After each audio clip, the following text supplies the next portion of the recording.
Traveling stranger, traveling through this world of woe. There is no sickness, no toil, nor danger in that bright land to which I go. I'm going there to see my mother. She said she'd meet me when I come. I'm just a ghost. All right. That brings us into the Red Leaf Retrocast Game of the Year edition for the year of 2020. Your host JD, joined with Kay, late addition to the modern cast, and I guess half year of the wrestling, and Mother, you are here for the Game of the Year. Sure thing. Hooray! Happy to be here. Huzzah! Happy New Year. Do you recognize the Merry intro Christmas. song? Well, yes, Merry Christmas, of course. Happy New Year. Christmas. And, no, what was the song for? Do you remember the game The Last of Us 2 from the summer that you didn't like? Oh no. That was that. I mean, the music's great. No, the music was good from the game. I agree. Yeah, the music was great. Narrative design, narrative direction. It won an award for that, by the way. Took frickin' forever to make. Is that the one? Yes, it is that. That is the one. The one. The one with the terrible story. Yeah, we're just Narrative direction. We're just chilling on the couch. We got the group together. So the way this went was over the course of 2020, we put tier listings on all the games that we had played and reviewed on the podcast over the course of the year. You were part of half these games, actually, Mom. Excellent. I got to watch them. Yes. In action. Yes, you did. I did. Yes. So We're going to talk about my favorites along with your favorites? Kay's favorites? yes, absolutely. But the trick is at the end of Do I win something at the end? I mean, you can win getting beer later. That works. Well, we have to do that. We won. I bought 2 lottery tickets and we won $80. Ooh, that's $80 worth of beer. No shit, Lola. Yeah, you better believe it. That's one way to put it. So yeah, as we just kind of do a little introduction, Gotta build on our supply back up. Absolutely. Going on a trip. So yes, as we just kind of go through the games that kind of stuck out to us over the year, we'll go through our top 10 games of the year based on our tier rankings. We'll come to a adult decision on what were the best games of the year. Well, I think Adult decision. Hold on there. We can come to a decision. Not necessarily has to be an adult. We can just come to a decision. I mean, I could bitch and scream about it. I mean, Kay's already been bitching to me. He's like, "Oh, I've only played like 5 of these games." I have, in my defense, I only played about 5 of those games, one of which I didn't like. Well, wait a minute. To my defense, I played none. No, but you let's played all of them. I didn't even get to do that. I'm such a late addition. I only played 5 of these games. Yeah, well, you should have done your due diligence. So, but I will say the Game of the Year awards did happen, and it had some controversy. Really? Oh, boy, Yes. did it. Boy, did it. Cutting straight to the chase, as it wouldn't be a podcast without the cat on the mic table. Hello, Kitty. So the one I hated probably was number 1, the best, or some shit like that. Oh, Last of Us Part 2? Yeah. Yeah, Won that everything. actually won the big award. Yeah. Yeah. I figured as much. Yeah. Yeah. Oh, yeah, no, it was such a joke that Twitter was trending, but that game was winning the Game of the Year trending. Everyone was pretending like it didn't happen, and a different game won.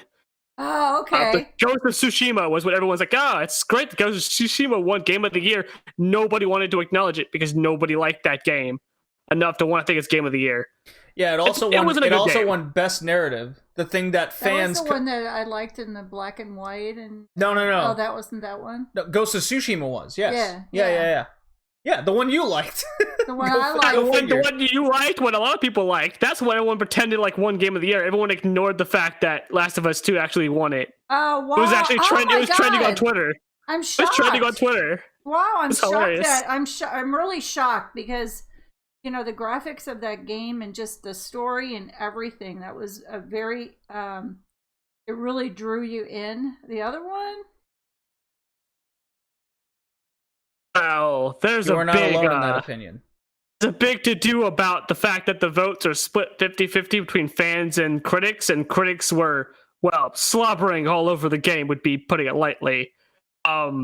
Which So is that's why it won. You know what, and that goes along with when you have critics of movies and Rotten Tomatoes or whatever out there, it ends up being more of word of mouth, and people are talking about it, and so your movies, the movies that really make it big are the ones that the people are talking about and not listening to the critics. And again, there's your case in point with the one that I think should have definitely gotten Game of the Year. Oh, I agree, definitely. And unfortunately, critics are just that. They're not the people speaking, obviously. It's their opinion against what the majority agree on, and that Last of Us definitely wasn't on the people's minds. No, it should say something that the fan voted. The one that was strictly fan voted for the fan choice games, Ghost of Tsushima won by quite a large margin. Yeah. Should tell you that's what the fans wanted. Yeah. But because the fan vote is split between a bunch of other popular games, Final Fantasy VII Remake probably got a good chunk of votes, so did Ghost of Tsushima. So the fact that all the critics, probably all of them, voted for Last of Us Part 2, that even like with 1% of the fan vote was for Last of Us Part 2, it would have won because of that. And that's what people broke down, that's probably why it won. Which is very strange considering, I mean, it's not strange per se, but it's strange when considering the fact that a game with such a split behind it, that only the top end critics that have that 50% vote are with it. I mean, it does create some of those conspiracy theories and everything that you can easily get behind. Right, that's the one I'm telling you right now is the most believable one because of how the votes are set out. Because if you just look at the critical score, contrary of it. So right, just look at the critic score and everything too. So how does the how do you win best game of the year? Well, it's a 50-50 vote. 50% critic, 50% fan.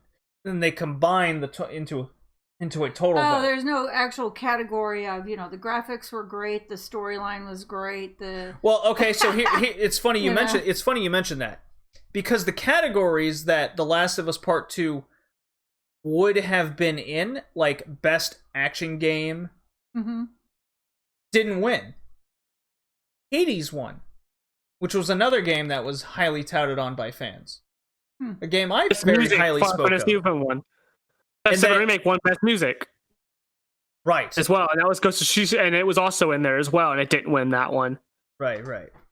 Best art, I believe, Ghost of Tsushima won this. So a lot of these games that won subcategories that Last of Us 2 was also in didn't seem to even come close to winning any of those. But when it came to Game of the Year, all of a sudden it was top of the list. The most controversial one was obviously Best Narrative, which was the most critiqued part about The Last of Us Part 2.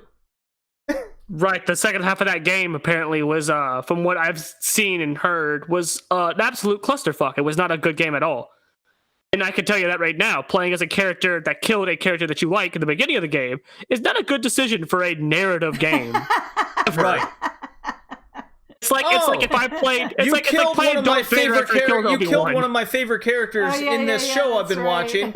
Now I'm gonna make you watch this thing for the next half to make you proceed to have sympathy for them. No, that's not how story structure works. It is especially if you really like this character. Level.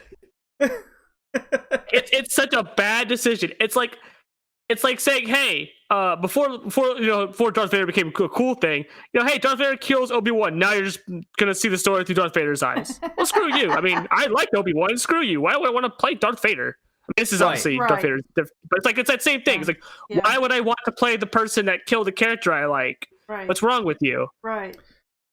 So, well, how did it make you feel, Kay? so let's. Well, thankfully, I wasn't as invested as some people. I just think it's still stupid that it won an award, and that's a dumb game to say. That's a dumb direction to take the story. Nobody looked at that story and was like, "Yeah, that sounds like a great story." Because if you did, you're lying to yourself. So without going further into it and making this podcast 3 hours long, like we tend to try to do all the time, no, we don't even have to try. It just happens. Yeah, it does. It just happens. Yeah, that's all right. So we have a total. So the way we went this was, I'll just reiterate one more time. Do that. For every game we've reviewed and discussed each month over the course of 2020, we've given a tier ranking. Okay. Each host that has been on the podcast, review it. And much like the Retro Gaming podcast, we take the combined tier into an average. So if all 3 people rank a game A tier, the game will be an A tier, right? 2 people go A and 1 goes B. It's still going to be A. We'll just round up. Yep. You get the idea. So we've come up with 13 games between S and A tier ranking. So those are our games we're going to break down and discuss. What are the top 10 games of 2020 that we've done on the podcast? And Mom, you would be surprised, but 9 out of those 13 you have seen. Well, I'll be darned. Yes. How about that? Last of Us Part 2 did not make that list. So and it shouldn't. It shouldn't make any of these lists. Neo 2 was a game you watched that didn't make the list. And I believe Spelunky 2 was also on that list. Which is a game you really liked. Uh-huh. That was one you really liked on the year, that you ended up playing the first one for Thanksgiving. Yeah. Uh-huh. I didn't do very well, but, Yeah, you managed. I managed. You learned. You tried. And we do... I conquered. You did eventually conquer the tutorial. I can confirm. Oh no, the tutorial level, the most hardest of levels. It is for some gamers out there. Okay, if you haven't seen our Death Stranding playthrough where Mom picks up the controller for Death Stranding, it is the best. What? Oh no. Do you not remember this, Mom? What happened? It is on the Red Leaf Retrocast YouTube page where you and I played Death Stranding when that came out. I handed you the controller, we watched through all the cutscenes, saw all the story, you picked up the controller, and you immediately ran off the cliff and died. That sounds about right. It was the best. It was preceded by, where do I go and what do I do? And I go, look around. And you go, oh, there's a city. I will go to the city. And then you run off the cliff and die. Oh, no. But wait. I remember that. Because somehow I made it. You did eventually make it to the city. I did make it, and you have no idea how I made it, but I did make it. No, what happened was we played to the part where you get to the incinerator, which all the ghost creatures attack you, and instead of running away like a normal person would do with a brain... Excuse me? Yes, you heard me. No, you've gone too far. No, you proceeded to go up a mountain... until you got to the top, and you kept jumping, and the game broke, and you got past it. That's actually pretty genius, I'm not gonna lie. I, for one, would have not have thought of that. We've had some good moments on this podcast. That is among the best. I feel like I gotta defend your mom on that one. That's a pretty genius out-of-the-box way of getting rid of those ghosts. If I keep going up, surely the ghost can't go up with me. Exactly. Well, surely they can't. I mean, they can't climb. They're ghosts. They can. Ghosts can't I climb. got away. A black squid whale can't possibly go up this mountain like I can. I got away. I mean, of course, obviously it didn't. So, ghosts don't climb. She ended up being right, and I was proved wrong. So, who am I? But it was great. It was one of the great moments in gaming. The best parts of being a non gamer, Of course. I find my own way around. You do. That is undeniable. You did beat me and Kay earlier this year at a game of Billion Road. I will not forget such transgressions. You did not just beat us, you killed us. That's right. Especially me. I was That's thoroughly right. fucked with the And I didn't even know what I was doing. That's See? right. And that's the best way to go. Well, you did learn what you were doing, and then it just so happened to be the right decisions over and over again. Absolutely. And I won. How do you like I get the that? feeling I shouldn't And play your didn't mom even in know any what I was fighting doing. games. I get the Alright. feeling your mom will No, probably beat me at any fighting game we play. That was fun. Just because I wouldn't be able to predict it. That was fun. She is very unpredictable. It is I am undeniable. unpredictable. So, the Keep 'em overall guessing. the overall tiers in our 13 games, these are in no orders, but I will say which were S tier and which were A tier. So how this works, and based on the rules, just from podcast rules to make it interesting and different. There's rules. Yes. So the S God, we tiers have rules.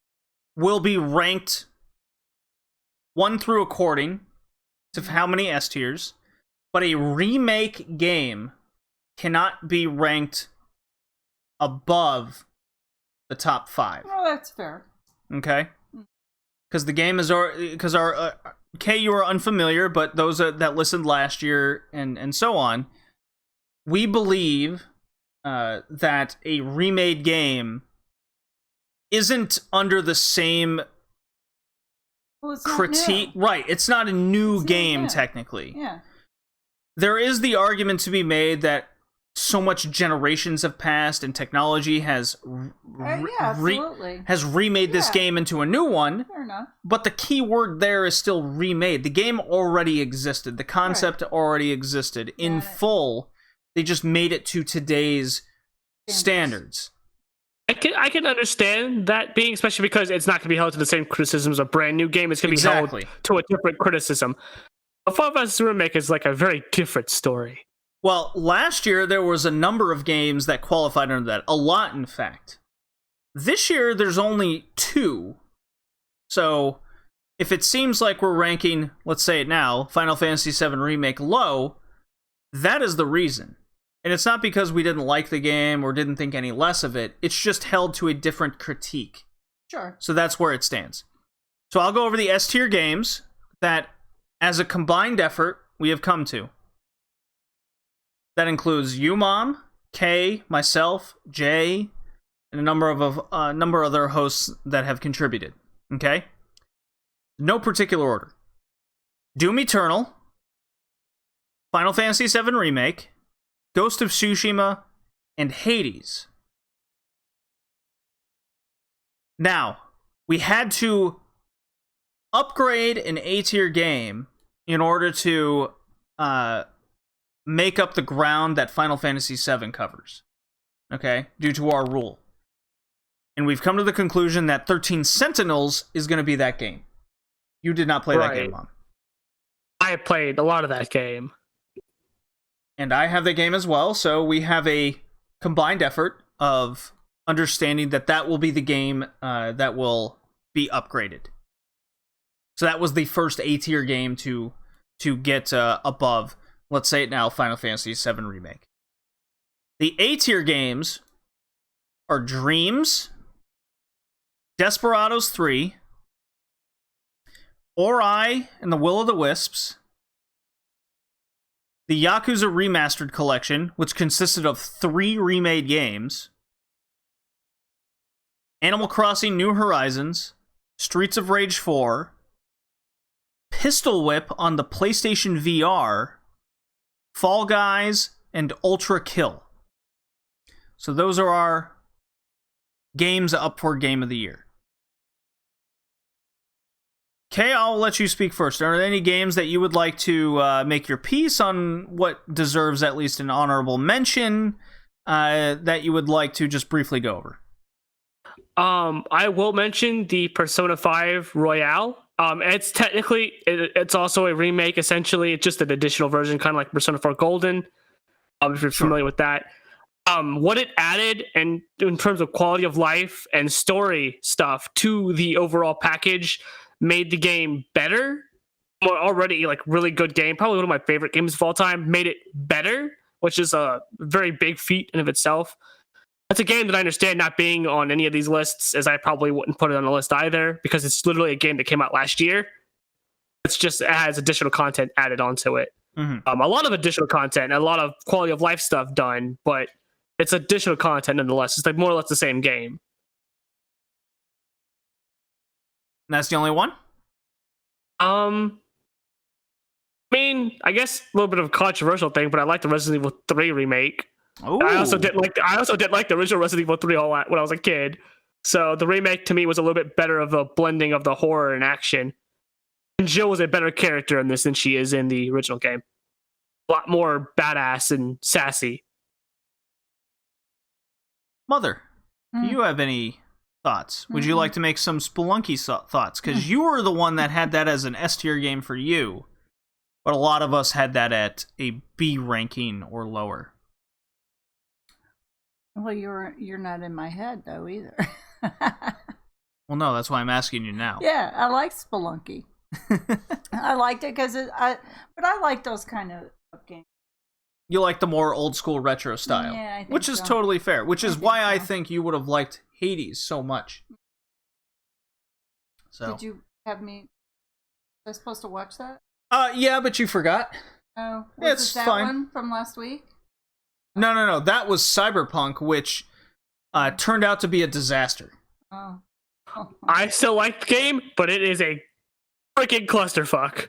It is Oh, terrible. really? It's a lot of bad things that happened with that game.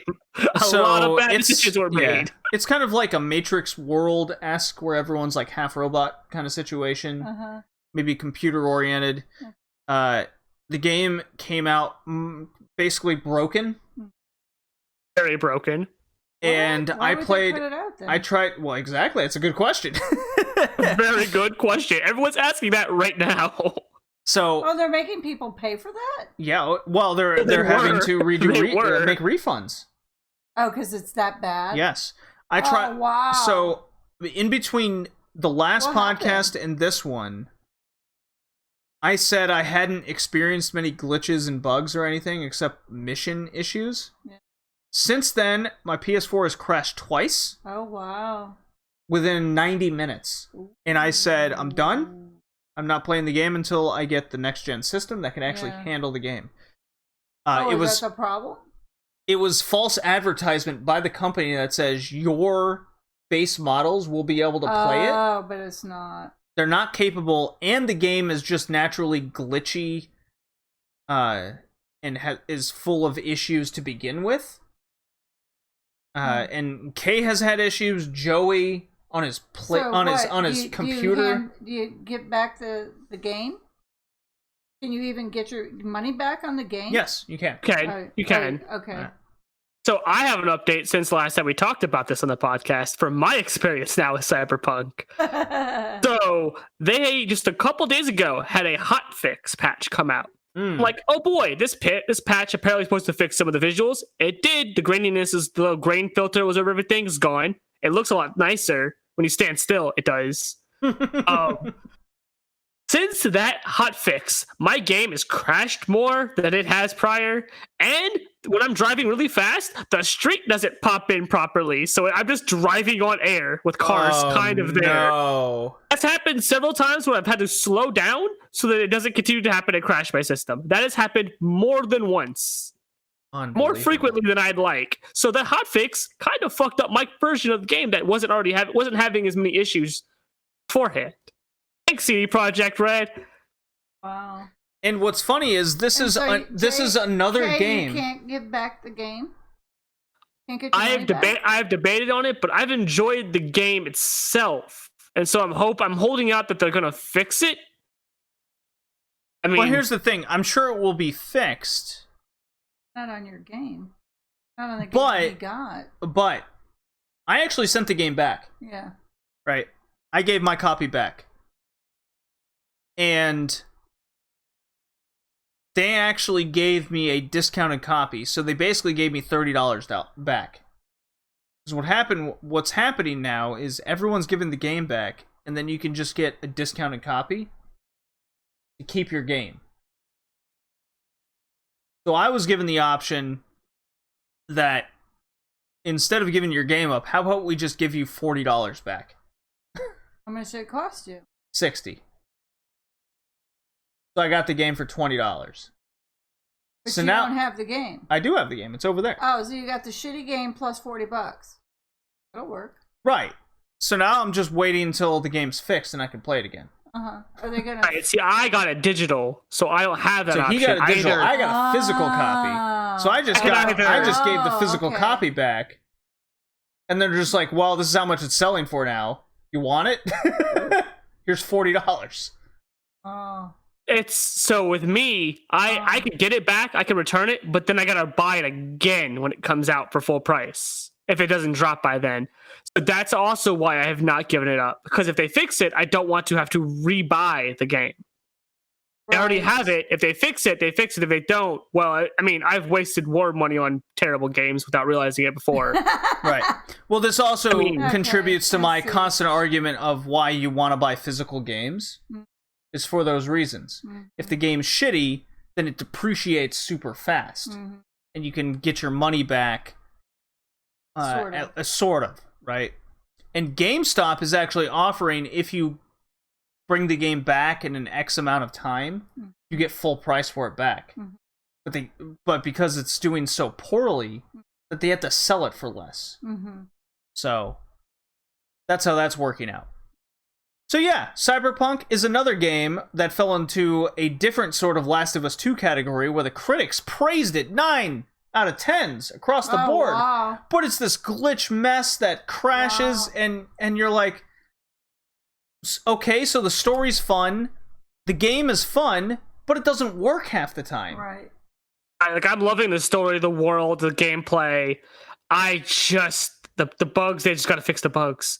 I've seen and been told that a PS5 copy works much better because it just powers through a lot of the bugs and crashes.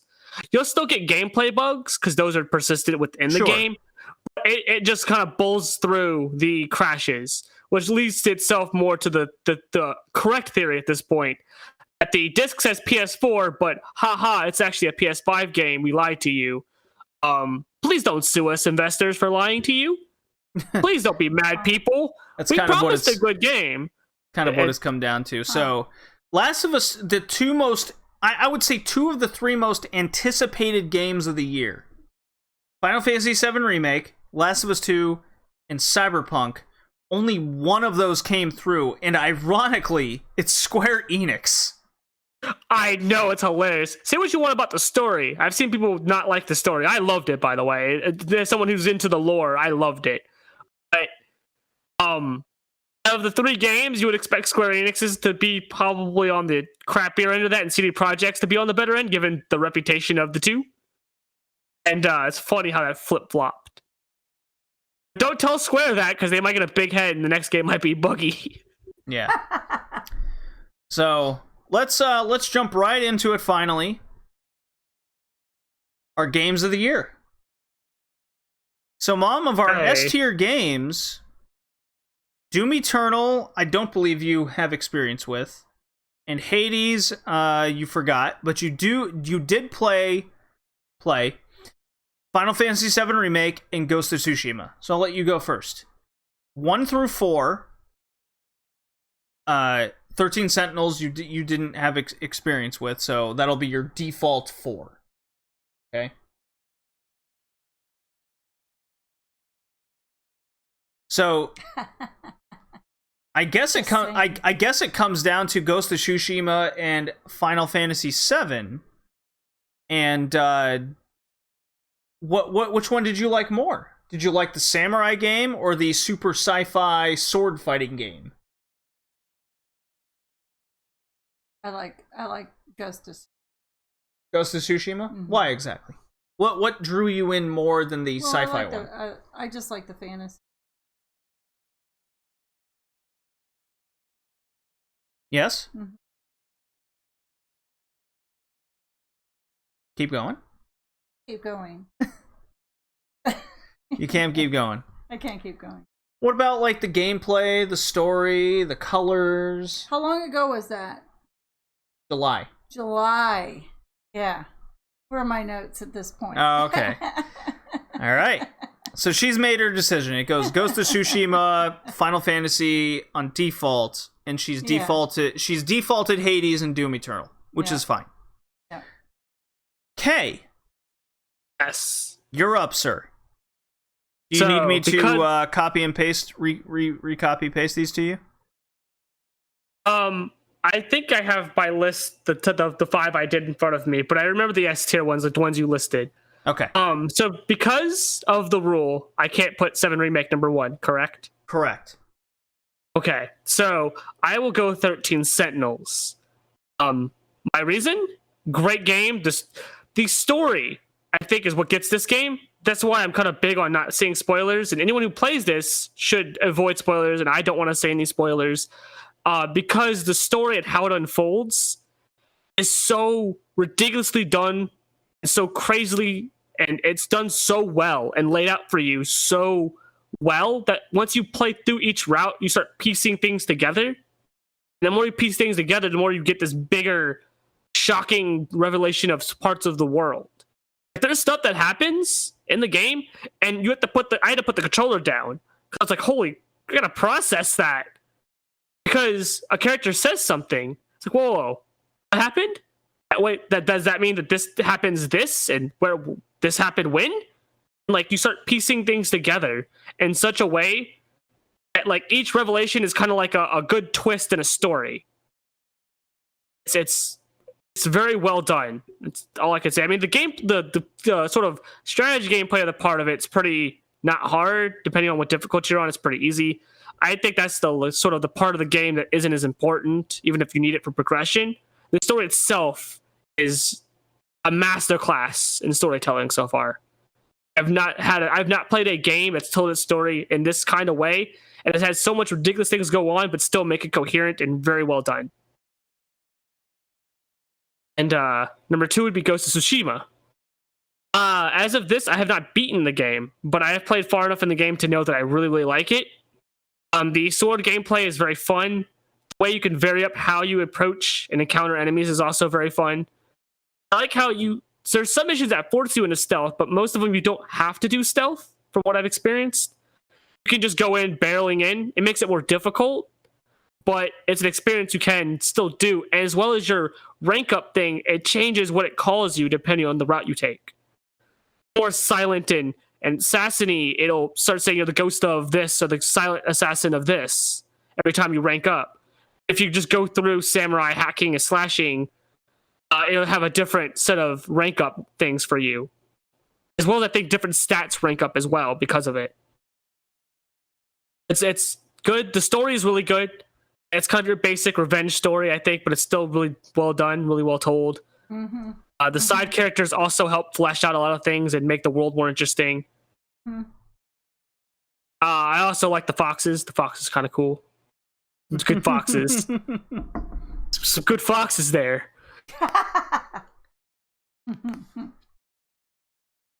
Give me, and then I have Animal Crossing next. Surprising.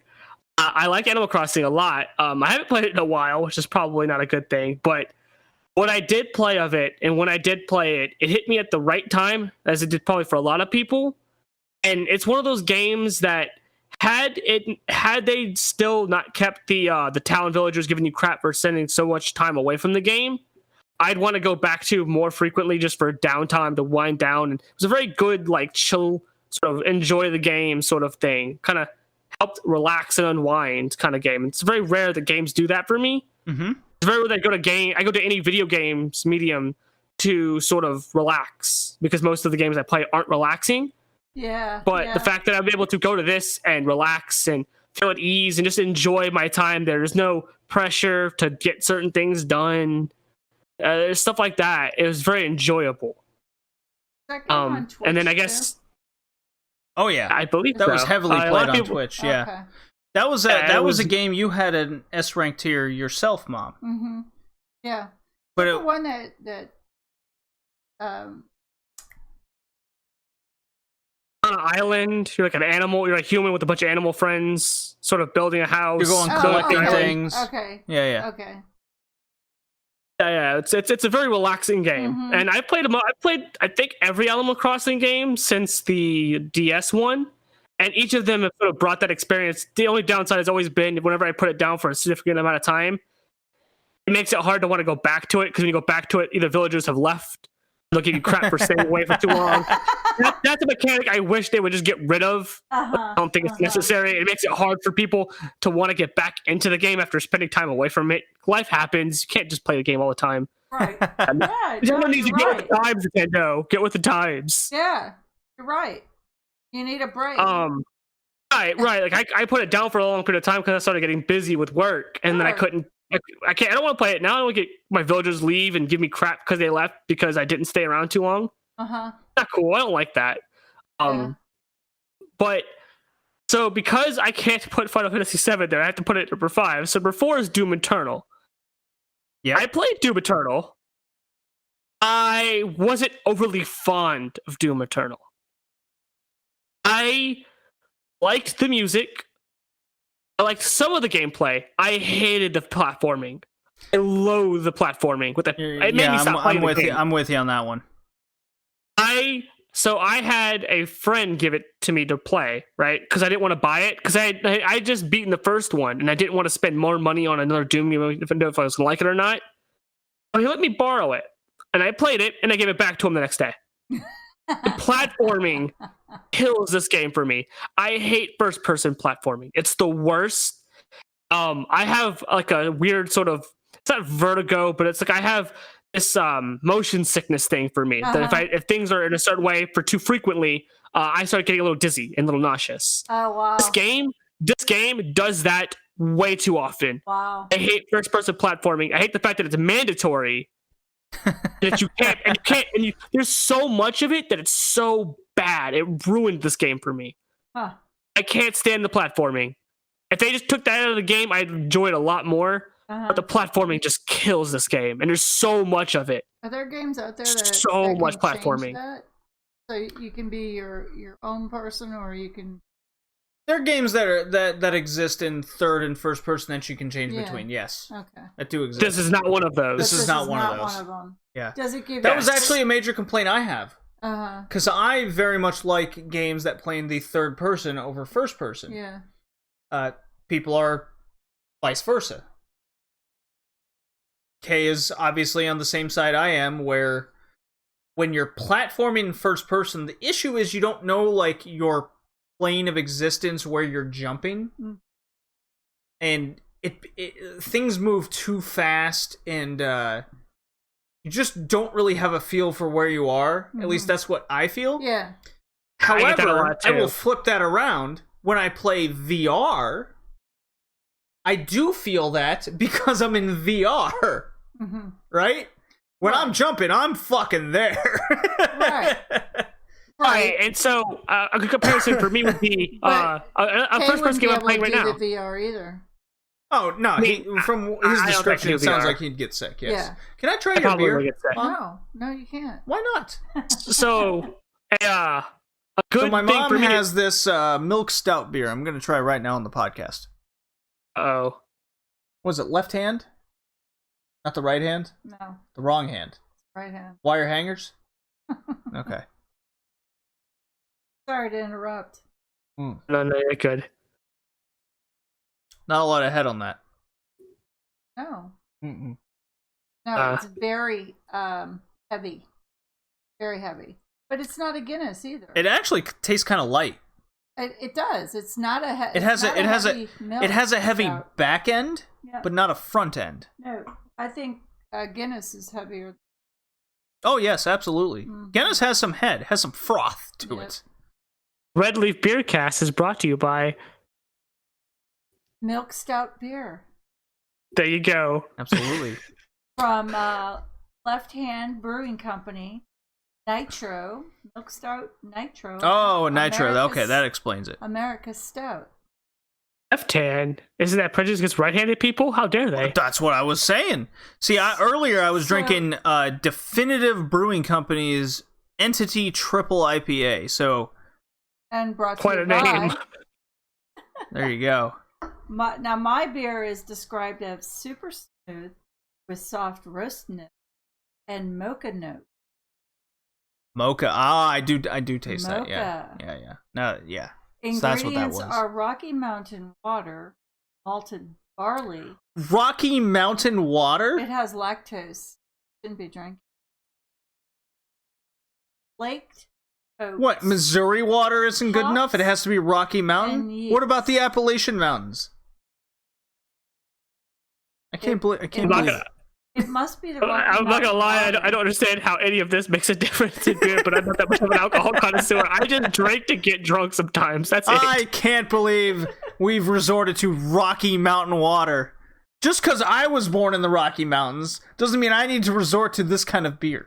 So Oh boy, you don't want to hear the beer I've drunk then. this Left Hand Brewing is employee owned and righteously independent. I feel like we're doing an ad that we're not being Righteous. paid for. Righteously independent. So Righteous, man. That beer's righteous. All right. So All right, where were we? even I with was- so even without me going over my favorites, we have our top 6 decided.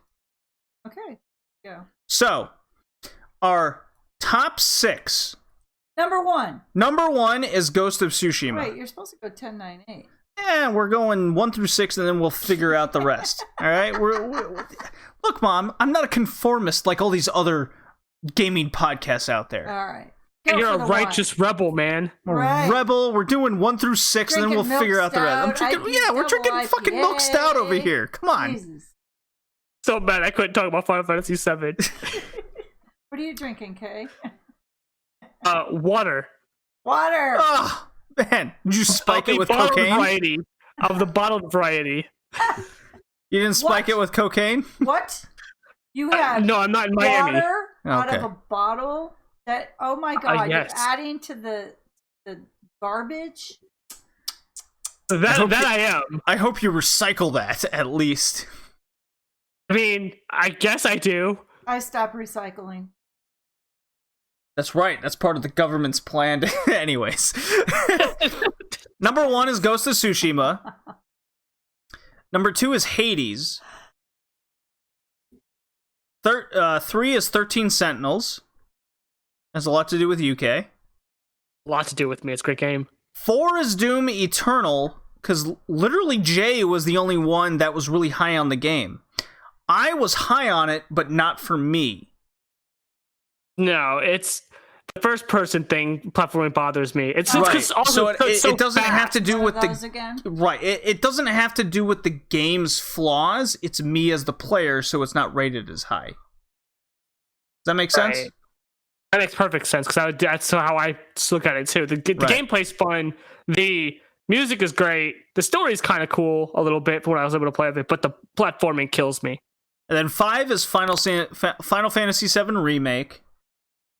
More or love less a that game. default, right? I love To that that game position. a lot. I think a lot of us would have it in our top 1 or 2. So It would be number 1 for me. But if I could have it number 1, I'd have it number 1. take that with a grain of salt. So,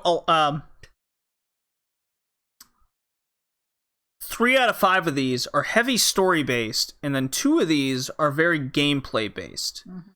I rate Hades so high because I was on kind of a big retrospective kick on the year. Right place, right time. I just wanted simple gameplay that was very addictive, very easy, and very intuitive. That had at least an interesting reason for replay value. So, Spelunky 2 was one of those games. However, it was a sequel. It had already come out. They had its baseline. Hades was a first of its kind, made by a company that constantly makes new games in new genres every time. Oh, cool. I love Supergiant. If I got the name wrong, then it's because I've been drinking. There's One beer. that 2? Oh, So that's my out. If I make a mistake, That's your that's, out. You're my not, out. You're not 3 drinks. You're not 3 drinks, JD, this time. 13 Sentinels, I did three play more. sheets to the And wind. Kay's absolutely right. the story is so engaging, but the gameplay doesn't need to be deep. So it's almost the opposite of Hades, where the gameplay is so deep, but the story isn't. And in Hades' case, I think the gameplay trumps the story of 13 Sentinels. Is that fair? I guess so. I mean, it depends on what you value the most. Sure.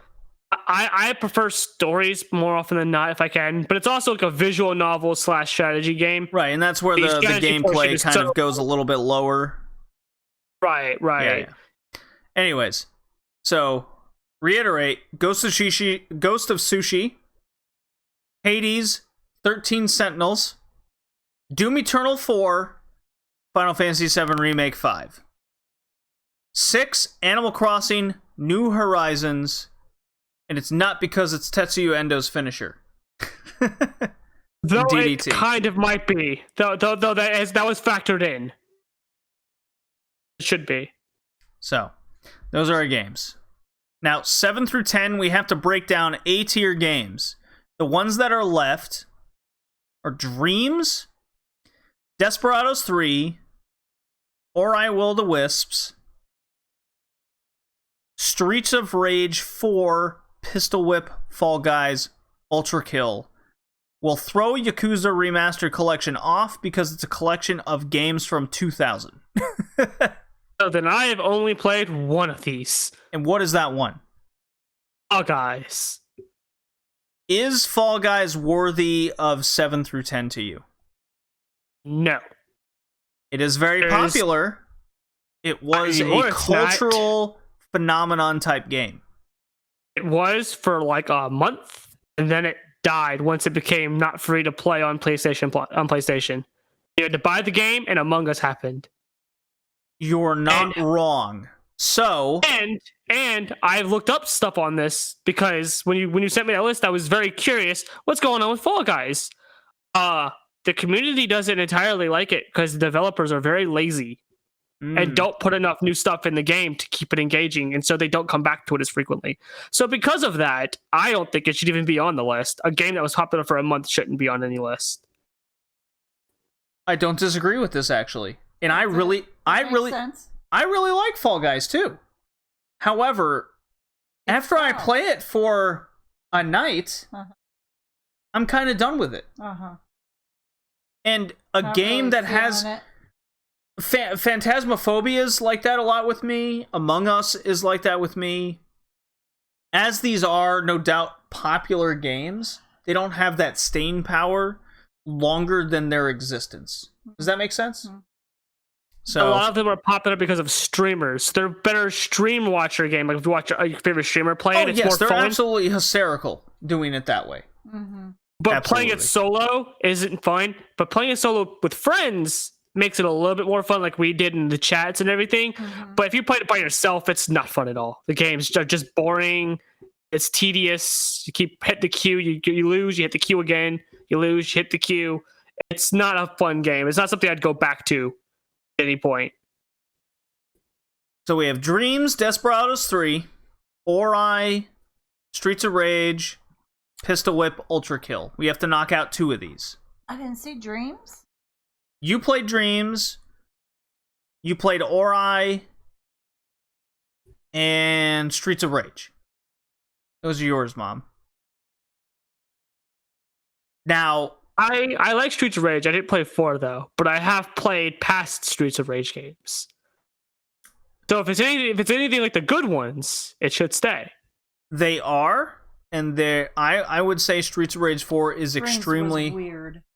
I would say it's extremely faithful. Dreams was very weird, but it's a make your own game, and I think they did very well with it. If I was having my vote, that's my 7. Ori is 8. Streets of Rage 9, and Desperados 310. So if none of you guys played the VR game, we can safely knock that off. Yes, I cannot play VR. So as much as I love Pistol Whip and how great that was, I think that was VR Game of the Year. Oh, that was another. Yeah, that was the fantasy platformer with the bunny. Yeah. the bunny rat. Yeah, It's a very pretty looking game. Not gonna lie, it looks very pretty. and what's the other one? Dreams, you remember? Yeah, That was the make yourself game. And what's the other one? Streets of Rage 4. That was the beat 'em up left to right game. So, Ultra Kill came on the year late. None of us played it but me. I really spoke highly of it. I gave it a good platform. I think we can knock that off too. Unfortunately, that was bloody. Yes. That was the bloody. Yes. That yes. was the better Doom Yeah. inspired game. It was the Yeah. better Doom inspired game. Streets of Rage was the beat 'em up bloody game. Mhm. Yeah, I mean, I haven't got a chance to play it. I've been meaning to because Oh, I you like got Streets to. of Rage. It's very rare that you find a good beat 'em up these days. That and River City Girls are the two games I've heard praised as terms of beat 'em ups, and I've played River City Girls. So Streets of Rage is exceptionally better than River City Girls. I can assure you. ooh, because I'm really liking River City Girls. I have it on the Switch. It's one of the best on the go games I've I would played. say Streets of Rage would be 7. Mom says Streets of Rage. I say Streets of Rage. Kay, Streets of Rage. do you go with us? Yeah, why not? Streets of Rage number 7. There we go. So that leaves us with Dreams, Desperados 3, and Ori. I will say this right now, as a heavy Desperados 3 fan, that's 10 tops. I do really love the game. It was one of my favorite of the year. But with the heavy camera controls, limited gameplay, and it being a heavy puzzle feature game, Mhm. I do not see it as higher than what Dreams and Ori were able to accomplish. From a So unbiased Then perspective. you have Dreams. I mean, then I you have Desperados 10. Yeah. And since you guys didn't play it, do you agree with my assessment of Go this? ahead. Make it sure. happen. All right. I have a argument coming in for Ori. So my girlfriend has messaged me from the other room because she doesn't want to be on mic. She played Ori. I forgot she played Ori because she played on the Xbox. Bring her and she on, liked it. Kay. She don't want to be on it. Bring No, she her doesn't wanna on. Come on, my mom's No. on the podcast. No, she doesn't want to be on. She specifically messaged me saying, "Don't let them let me be on." I just wanted to make it like Ori because she Leave can her hear me from the room. alone. She can hear me from the room. She doesn't want to be on mic. Alone. We're So fine. I will read off what she has messaged me Okay, because she does not want to come on. Okay, all right. go ahead. Get her Ori is opinion on here. beautiful. It's beautiful. It's emotional. It takes what the first game did and somehow makes it even better. I can't see how this isn't a game of the year. If it's not, then you all suck anyways. And yet she's a coward for not coming on mic for saying such a thing. Listen, she's not gonna come on mic. I There's a have rule. Dreams as There's a eight, rule that I have Ori to mute is myself 9. whenever she comes in to talk to me. She doesn't want to be on mic ever. So that's the thing with her. I'm not even gonna try to argue with it. So Mom says Ori on Dreams 9. 8, Ori 9. Oh no, my girlfriend might be mad.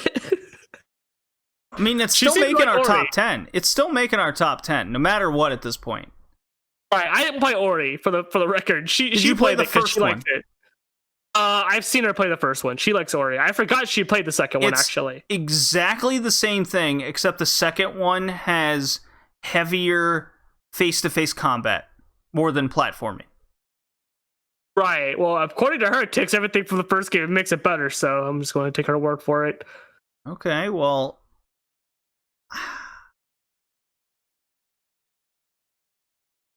I'm gonna go with Ori. Yeah. That's 3 out of 4 that say Ori over Dreams. I love Dreams. They added the VR feature, but, and this is kind of a big reason why I'm putting Ori over, is the developer said Ori was a complete game upon release.